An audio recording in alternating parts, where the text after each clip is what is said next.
56% of marriages end in divorce. Another 20% stay together just for the kids or the money. That's a 76% failure rate. And nobody talks about it. I'm a divorce lawyer. Been doing this over 20 years. And after watching hundreds of marriages fall apart, I've learned something nobody tells you until it's too late. Marriage isn't killed by the big things. It's killed by the small things nobody notices until it's over. So let me tell you what I've seen. What actually ends marriages. What you need to know before it's too late. Marriage is a technology that was designed for when women died in childbirth and men died in their 40s. Nobody planned that marriage was going to be okay. We're going to do this forever till we're 100. But now, life expectancy is around 80. So you're going to do this from your 20s till what? 80. Marriage wasn't designed for that. And now you add endless access to potential partners in a device in your hand? How does marriage survive in that environment? It can't. The statistics prove it. After 20 years watching marriages fall apart, here's what I know. Everybody says we divorced because he was cheating, or she was cheating, or alcohol issue. That's the symptom. That's not the problem. The problem is these little disconnections nobody notices. I had a client, young woman, late 30s. We were sitting outside the courtroom. I said, "Was there a moment when you realized the marriage is over?" She said, "Yeah, there was this granola she liked. Only sold at one particular grocery store. She liked to put it in her yogurt. Her husband used to always. Whenever she'd be running low, she'd just open the thing one day and a new bag would be there. She said it made her feel so loved. He didn't ask, didn't want credit, just did this thing. Every time the granola was running low and there was a new bag, she felt very loved. One day the granola ran out. She thought, oh, that's weird. Maybe he didn't see it. So she left the bag in there. He didn't notice. She took the bag out and waited. He didn't get a new bag. And she thought, okay, this thing's going down. I said, was there anything like that for you with him? She said, yeah, intimacy in the morning. She said when they were first dating and even first married, she used to show him affection often. In the morning, took 2 minutes. He was happy the rest of the day. He'd call or text her. I'm so good this morning. I had such pep in my step. She said, what did it really take out of my life to do that? And it made him feel good. Then she got to a point where she was like, well, you know what? No, I'll wait, and tonight we can both enjoy that time together. What do I owe him this gesture? She said, I got to a point where I hardly ever did that anymore. I said, which came first? She said, I couldn't tell you, but I think it's the same thing. And it is the same thing. When you love somebody, you love doing things for them. Their joy pleases you. Their happiness makes you happy. Somewhere along the line in marriage, it becomes, well, I'm not happy. Why should you be happy? And that creates a spiral. But I really believe that spiral could go in the other direction. If he did the granola, the intimacy would have come. If the intimacy were there, he'd have bought the granola. Those little things.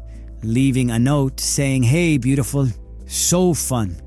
Watching that movie with you last night. I'll be thinking of you today. What is that? Takes a minute. Not even. Look at what it can do. Look at how that makes a person feel. After 20 years in this work, here's what nobody tells you. People get unhappy in marriages the way people go bankrupt. Very slowly and then all at once. It's very slow.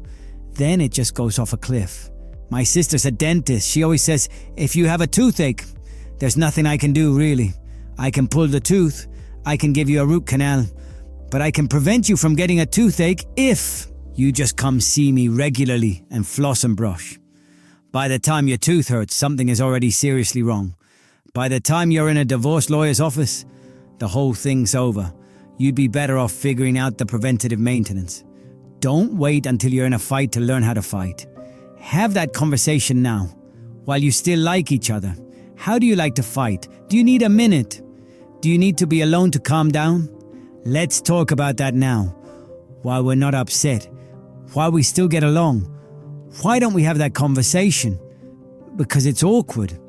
More awkward than getting in a fight where you don't know the rules, where you don't know how your partner needs space or needs to talk. You're not going to figure that out in the heat of battle. So have that awkward conversation while you have this abundance of affection for each other. Here's another thing nobody tells you until it's too late. Marriage is a massive legal contract that nobody explains to you.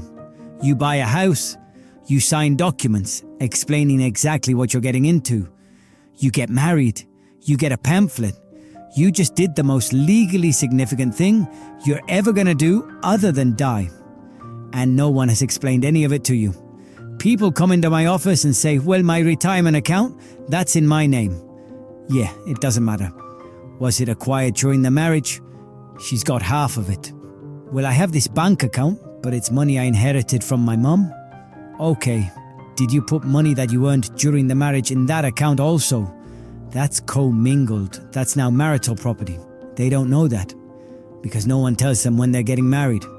You spend more time talking about the cake than you do talking about the legal implications. You buy your spouse an expensive watch, you bought yourself one half of that watch. People learn that for the first time in my office or in a courtroom. That's what's waiting if you don't talk about these things early. So what's my advice after 20 years watching this? Have the awkward conversations early. Talk about money. Talk about what you expect. Talk about what happens if things don't work. I know there's something very romantic about prenups actually, because they force you to have a conversation about this relationship.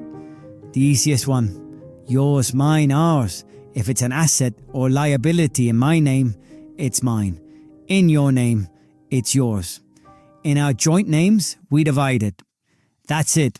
If you can't have a conversation with this person about the possibility that someday one or both of you might hurt each other, if you can't have that conversation while you're happy and in love, don't get married. It's okay.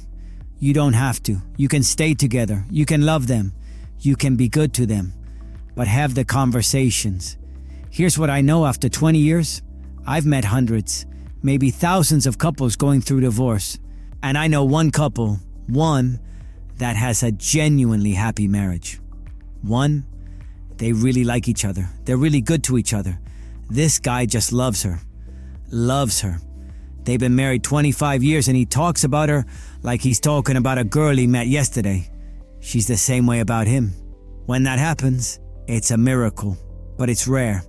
56% of marriages end in divorce, but 84% of people who get divorced are remarried within 5 years. Think about that. You've done it and failed and felt the pain. And within 5 years, 84% are remarried, because when you fall in love and you're with a partner who's in love with you, it's hard to put the brakes on. I still get emotional at weddings. Still think maybe it'll work for these two. I believe in love. I think love is wonderful. But love and marriage, they require more than feelings.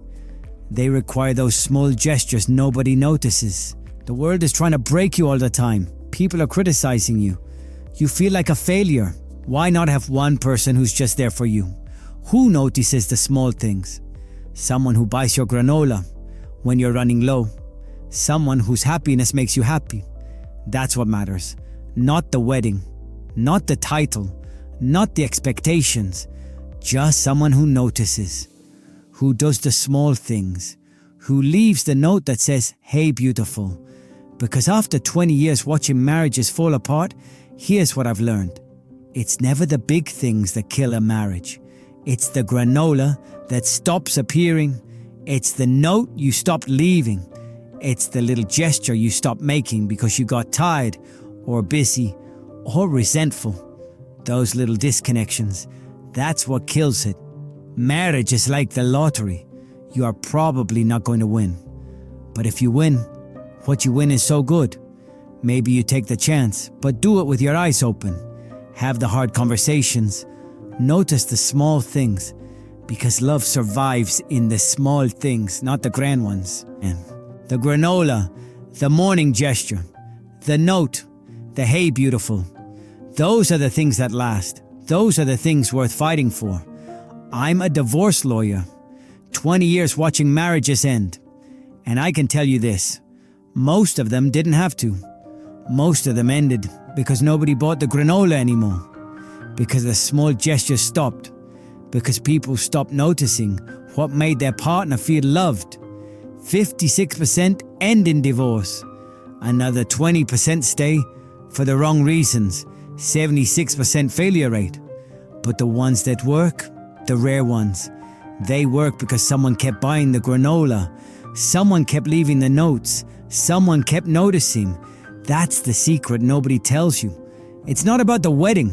It's not about the house or the kids or the vows. It's about whether you keep noticing the small things. Whether you keep doing them, even when you're tired.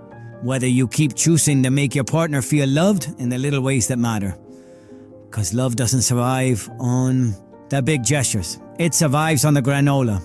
If this resonated with you, if you're in a marriage or thinking about one, do 3 things. 1, subscribe. I'm sharing more wisdom from people who've learned the hard lessons, so you don't have to. You need to hear them. 2, comment. Tell me, what's your granola? What's the small thing you do or used to do that made your partner feel loved? Be honest. 3, share this with someone who needs to hear it. Someone whose marriage is dying from 1,000 small disconnections. Someone who thinks it's the big things that matter. Because after 20 years watching marriages fall apart, I can tell you, it's never the big things. It's always the granola. Subscribe, comment, share, then go buy the granola.